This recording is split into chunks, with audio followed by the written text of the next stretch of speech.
ఇంత చక్కటి సెలబ్రేషన్స్ ఇక్కడ ఏర్పాటు చేసినటువంటి నా కాపు బలిత సోదరులకందరికీ, నా అన్నదమ్ములకందరికీ ప్రత్యేక నమస్కారాలు తెలియజేస్తున్నాను.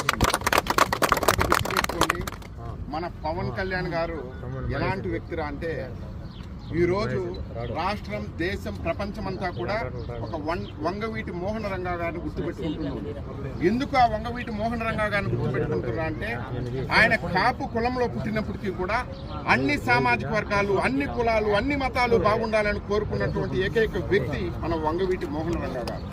ఆయన ఎక్కడ ఎదుగుతాడో అని చెప్పి ఆయన అక్కడే తుంచేశారు. అలాంటి నాయకుడు, అలాంటి ఆలోచనలే పుణికిపుచ్చుకొని ఈరోజు పవన్ కళ్యాణ్ అనే వ్యక్తి మన ముందుకు వచ్చాడు. ఈ వ్యక్తిని కనుక మనం కాపు కాచి కాపాడుకోలేకపోతే ఈ కులంలో మరో 10 దశాబ్దాలు దాటినా కానీ ఎవడే కానీ ధైర్యం చేసి ముందుకు రాడు. ఎందుకంటే ఇంత ప్రజాదరణ కలిగినటువంటి, ఇంత ఫాలోయింగ్ ఉన్నటువంటి ఇలాంటి వ్యక్తే రాజకీయాల్లో తట్టుకోలేకపోతే ఇక సామాన్యులుగా ఇంకెవరు కూడా ధైర్యం చేయలేరు.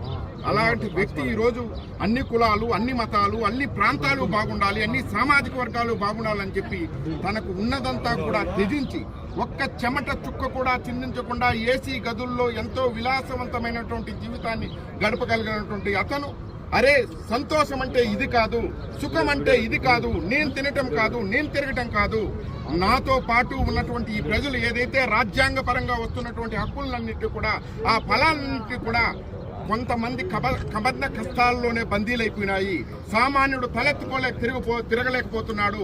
ఇలాంటి వారికి అన్నిటికీ కూడా, వాళ్ళందరికీ కూడా ఈ హక్కులు తగ్గినప్పుడే అదే నిజమైనటువంటి స్వతంత్రం నా ప్రజలకు నేను ఇచ్చిందనే ఉద్దేశంతో ఈరోజు పవన్ కళ్యాణ్ గారు వచ్చారు.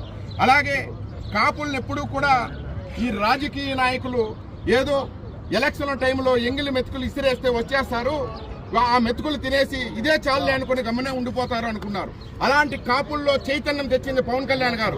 ఈ రోజు కాపులు పెద్దన్న పాత్ర పోషించాలి, కాపులు పెద్దన్న పాత్ర పోషిస్తే ఎలా ఉంటుందో ఈరోజు చూశారు మీరు.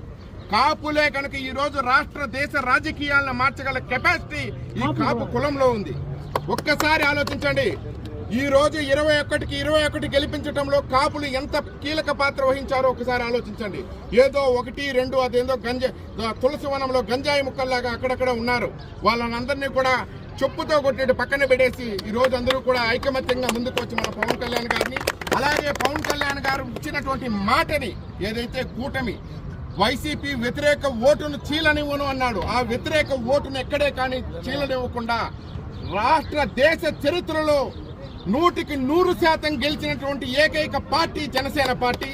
గెలిపించినటువంటి నాయకుడు పవన్ కళ్యాణ్ గారు అని చెప్పి అందరూ కూడా గుర్తుపెట్టుకోవాలి. ఈ రోజు జనసేన పార్టీకి, ఒకప్పుడు జనసేన పార్టీని చూసి ఇదెక్కడ పార్టీ, పిల్లల పార్టీ, అది చాలా హేళన చేశారు.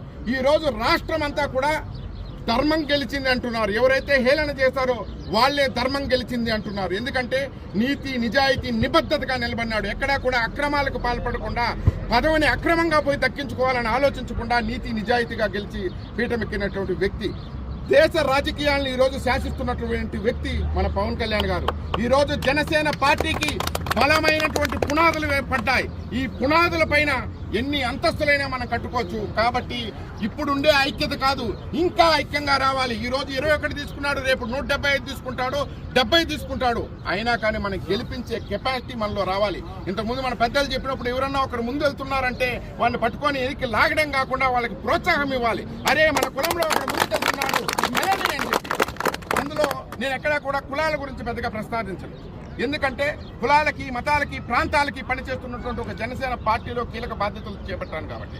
కానీ ఇలాంటి నాయకుడు ఒక కాపు కులంలో పవన్ కళ్యాణ్ కూడా పుట్టారనే ఒక్క మాటే కానీ కాపు కులం మాట ఏ రోజు కూడా ఎత్తలేదు ఆయన. అన్ని కులాలు నాది రెల్లి కులం అని చెప్పాడు.